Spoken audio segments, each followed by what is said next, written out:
you teach yourself anything you want to do. Senior year of high school, getting to work full-time in the summer for a Fortune 500 company is not something that a lot of people get to do. So I'm just very happy to have this opportunity. I think a lot of people, if they can take advantage of this opportunity and gain a lot of experience.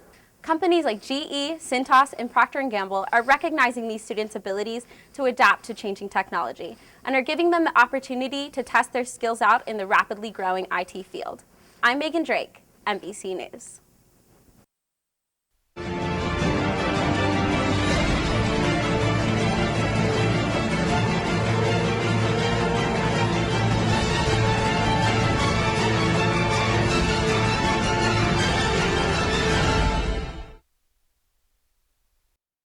Family is huge when it comes to Mason sports, and for varsity baseball coach Kurt Bly, he not only has his team on the field, but his son right by his side.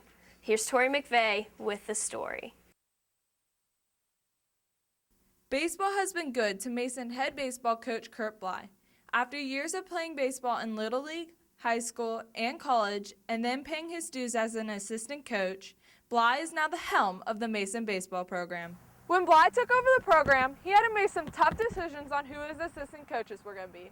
And while Bly relies heavily on those coaches, his most cherished relationship is with a junior member on the baseball staff. That would be his son, 10-year-old Brady Bly. Brady's been our bat boy for 4 years now, almost 5. And it's just a great opportunity to spend time with him, to have him be a part of the team, learn the game, learn from the other players, and I thoroughly enjoy every minute that he's here with us. Brady, decked out in his number 7 Comet gear, fits right in with the team. He takes his job very seriously as bat boy, but since he's been on the diamond for so long, he also is known to make some pretty astute observations about the team's performance. Sometimes I get a little frustrated because we're missing ground balls or something, like it'll just go right past them. Being a high school coach can be time-consuming, which means a lot of time away from home for Coach Bly.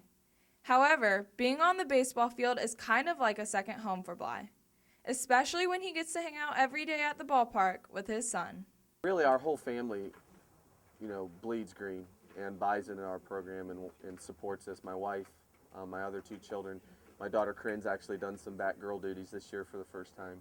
A lot of times when we're at the ballpark, Brady's in the dugout and Corinne and Gavin and my wife are 5 feet away in the stands. So it's definitely, I think, a family thing for us.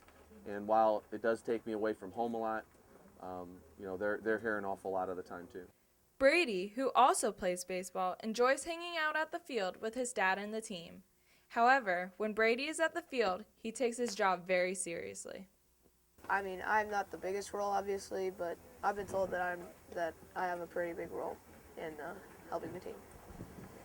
When Brady's at the ballpark in his uniform, he fits right in with the team. Players on the Comet baseball team look at Brady just like he's one of the guys. I think he's important for keeping our team morale up, whether we make an error in the field or have a bad at-bat or something. We come back and he's always kind of goofing around and just keeping us happy. I think Coach Bly expects us to act well in front of Brady and kind of set a good example as baseball players and people, but he seems to hold Brady the same standard as us in the dugout, staying focused on the game and whatnot. It's pretty fun to know pretty much all the players, and I mean, most people would think it's probably really, really cool, but I guess I've been doing it for so long, it's just it's kind of like going to a Little League game now. It's I've been doing it for so long that it's one of my everyday things that I do. I think he's great in the dugout. He's a lot of fun. He's always messing around with us. We're always messing with him. He's always a good time, and most importantly, he saves us energy by, he is the bat boy, so he's always getting the bats. He saves us energy. While you're on deck, you don't have to worry about picking the bat up and getting it back in the dugout. He just goes out, gets it, and you can get prepared for your at-bat. Coach Bly has been playing or coaching baseball for most of his life, and in that time, people have been passing down their love of the game. For Bly, he hopes these moments will create lasting memories for he and his son. Yeah, I'd say probably the district championship last year against Milford. It's when I first really noticed him buying into the game. You know, not just being here to pick up the bats, but, you know, sitting right behind us, chattering, you know, encouraging the players, doing the baseball talk type thing. It's when, you know, I really noticed, you know, he's becoming really a part of the team, not just, you know, my son picking up the bats, but really into the game and engaged. And that was special to see that. Baseball has always been a sport that's been passed down between fathers and sons. Fathers look forward to the day that they can take their son to the ballpark or even play their first game of catch. For Kurt Bly, the field has always been a place where he can mentor his players, but also that home away from home where he can create lasting memories with his most trusted assistant coach. And maybe someday, Brady Bly will take part in that rite of passage of handing down his love of the game to his own son. I'm Tori McVeigh, MBC Sports.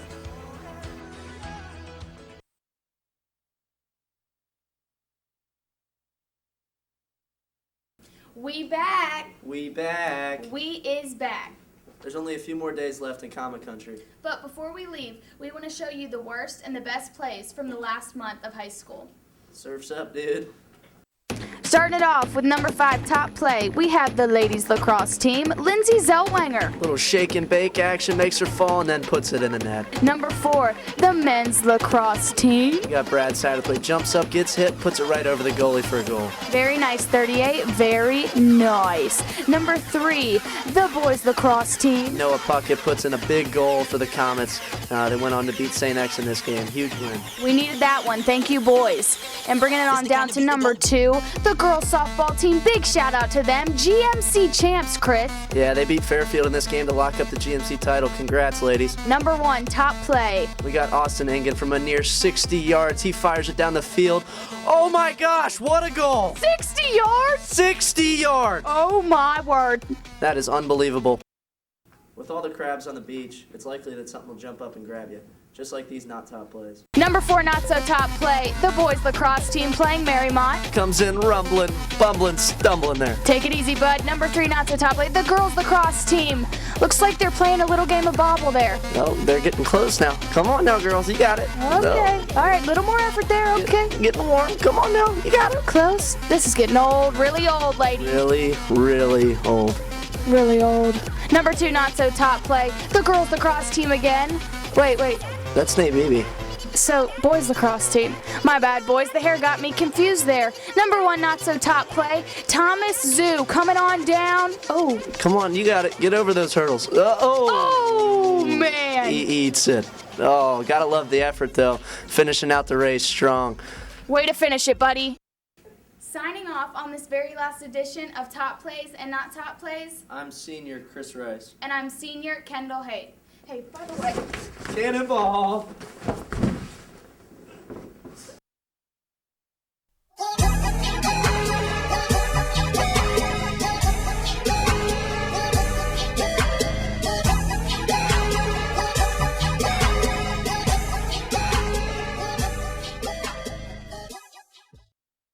Don't you wish you could just go back in time and relive your favorite moments or change the outcome of a situation? I know I do. And we wanted to see what you would do if you were given the chance in this edition of Kids in the Hall. As we get older, we find ourselves developing regrets. Whether it's an embarrassing high school moment or a missed connection, it's not abnormal to want to change the past. So we asked you, Kids in the Hall, if you had a time machine, what would you do? I would go back to the time of dinosaurs because I like dinosaurs. If I had a time machine, I would definitely go and talk to Marilyn Monroe. I would go to the future where I'm Beyonce's background dancer. I would go back to the 80s and moonwalk with Michael Jackson. I'd go back to when they were casting Back to the Future and be the role there, the lead role. If I had a time machine, I would probably go back to old times and then show my super intelligence, and then I would become a god or something. I would go back to ride a dinosaur. Go back and stop myself from meeting her. I would go back and see Da Vinci with the doctor. I would go back in time and find whoever invented tacos and hug them. I would go back to the time when I met Priya and then not meet Priya.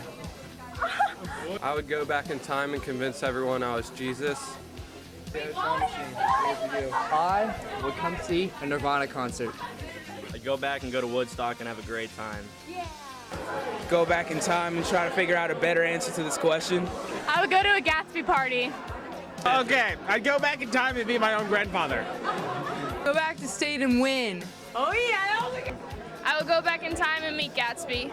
I'd probably go back and like kiss baby Jesus, you know?